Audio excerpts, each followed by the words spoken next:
they found it, you know. First of all, I know some of y'all, I'm very casual and informal, meaning that if I say something that makes you think of a question or you have a question, don't hesitate, just, pop up, raise your hand, or even say, just say, hey, I have a question.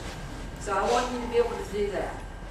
Also, I want to thank the city because a lot of companies or cities will sit and make you watch a videotape that's pretty boring. We've done that too. You know. So hopefully I'll be a little bit more entertaining than a videotape. How many of you are supervisors? Okay, good. Now, I want to talk about some issues that may affect you as a supervisor more so than if you're not. And I always make the joke that that's the reason why the supervisors get the big bucks. They have more duties, and of course everybody always doesn't think that's very funny. No problem. But the reason why I think it's important is because whenever we do get a lawsuit and they sue the city, it's not going to be the mayor that they're going to be taking a deposition of. It's going to be you.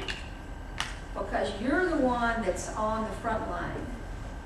You're the one that's involved, not the commissioners.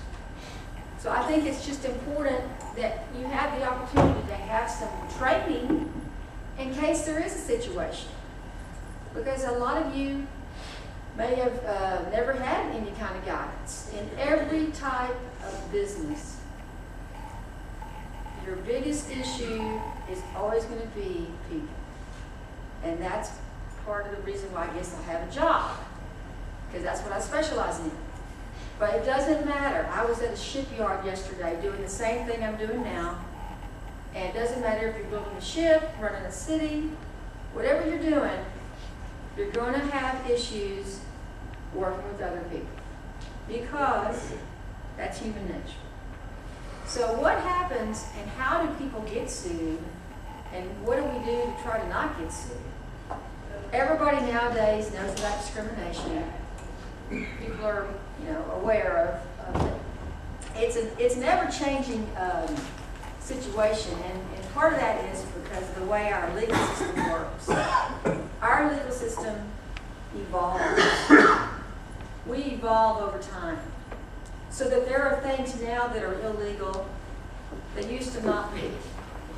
There used to not be discrimination based on having a disability. That didn't used to be illegal.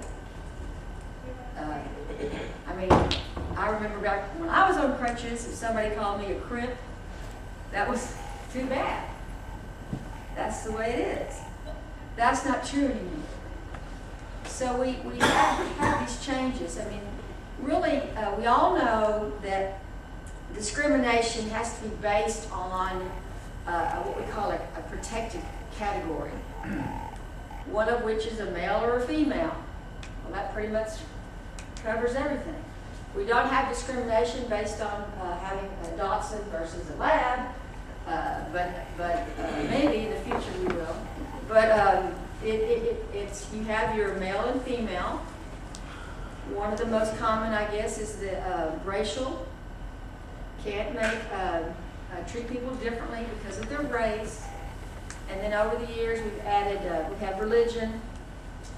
We see a little bit more of religion now. We used to not really see that. National origin. We can't treat somebody differently because they're from Iraq or Saudi Arabia. We also have now added age. Actually, though, you're considered to be old by the federal government if you're over 40. So when the legislatures enacted that law, they forgot about the boomers. So as a baby boomer, we're kind of going, good luck. But that's an area, and then of course disability. And connected to all that is what we call hostile environment. And that's kind of where we may get more action or more litigation. What do you do? How does that affect you? What we see where supervisors get in trouble is where they don't deal with it. have a situation brewing where there's trash talking, people picking on a person, and the supervisor isn't a bad person, but the supervisor just thinks, well, this will blow over, or, it'll be all right. And I always make that point. A lot of the people in marriages will tell you the same thing, that one spouse thinks they can just let it blow over, and the other one will, get over it. And we all know that does not work. They don't forget. It doesn't blow over.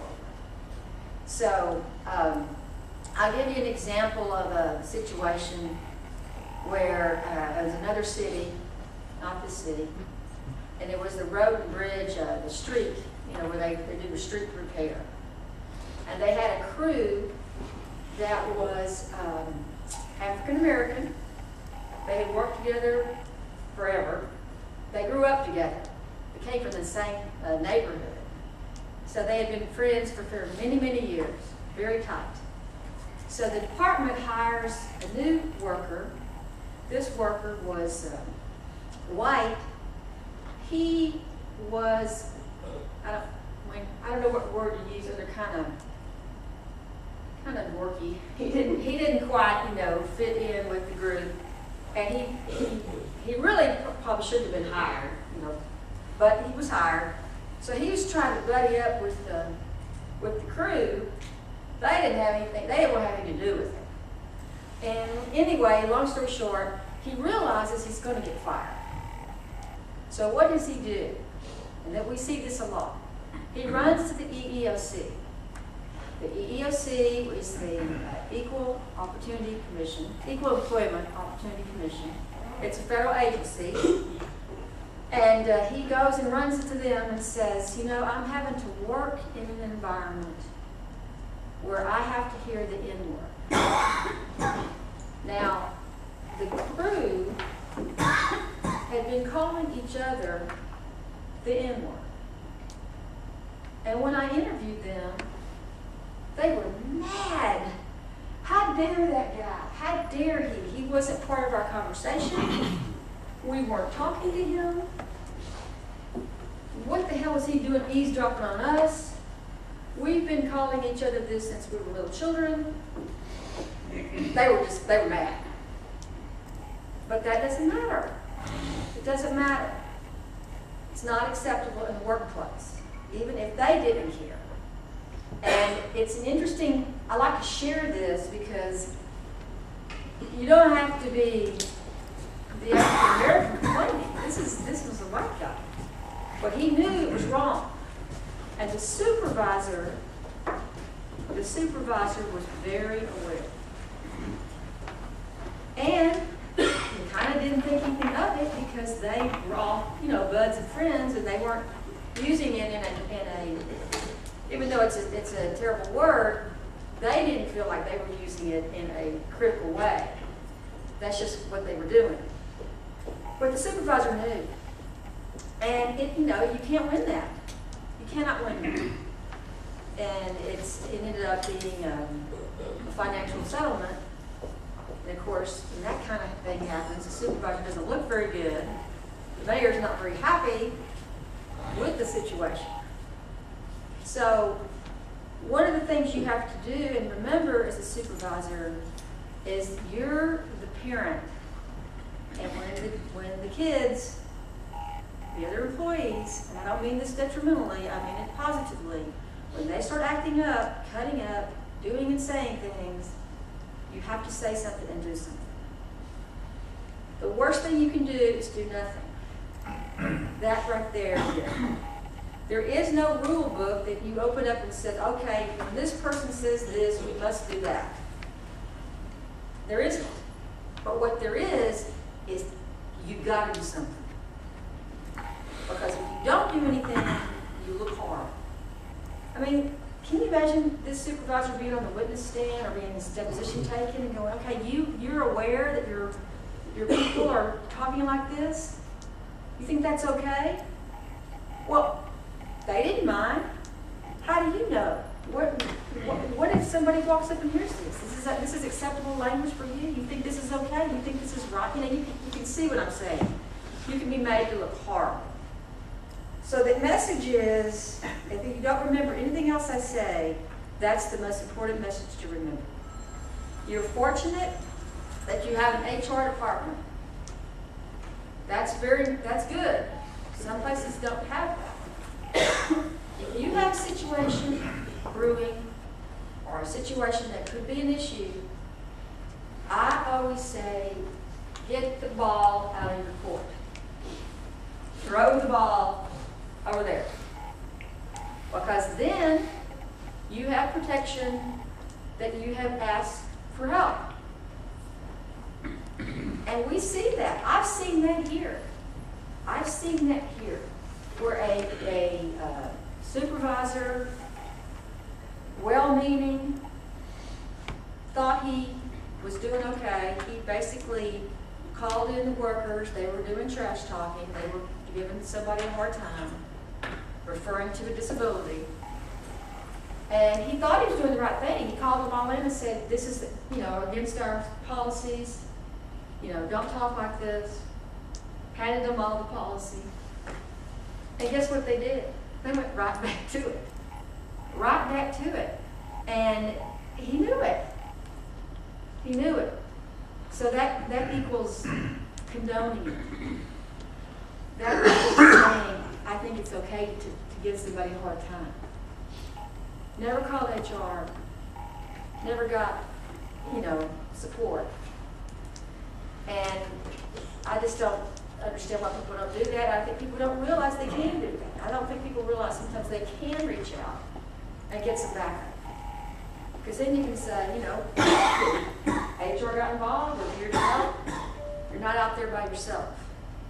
It's an issue. We see people a lot of times harassing others, and it's not really about the fact that they're a different race or have a disability.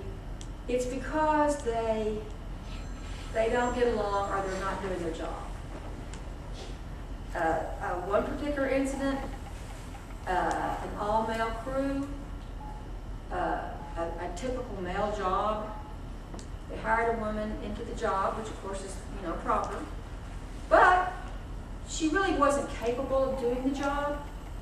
And so instead of the supervisor working with her, counseling her, letting her know she wasn't doing the job and she needed to step up, they didn't do anything. So guess what's happening? The other workers start to resent her because they're carrying the load. They start to resent her, and so what do? They start to pick her. Not because she's a woman, but because they're resentful because she's not carrying her load. It doesn't really matter why they're doing it. They're doing it, and now they're doing it, and we now have a situation where we have a potential lawsuit. So as a supervisor, it's very important, and I don't mean to exclude non-supervisors here, but it's important that we make sure that we are giving people counseling and input on their jobs. I know everybody hates writing people up. Nobody likes to be written up. And it's like, why do we have to write people up? Well, there's a couple reasons. One of the reasons is because if we're in court, juries like paper. And they like to know that a person has been given an opportunity to improve. They like that. That's human nature. I want to know that you gave the person the opportunity to do better. They continue to screw up, and they get a warning again, and they keep on screwing up. And you know what? We all know there's a lot of people out there that could use a good job. You obviously don't take your job seriously. You don't need to be here if this is how you feel about your job. Now, for those of you that are workers, you don't need to view a write-up as somebody's out to get you, but rather an opportunity to see if there's a way that you can improve on your behavior or your performance.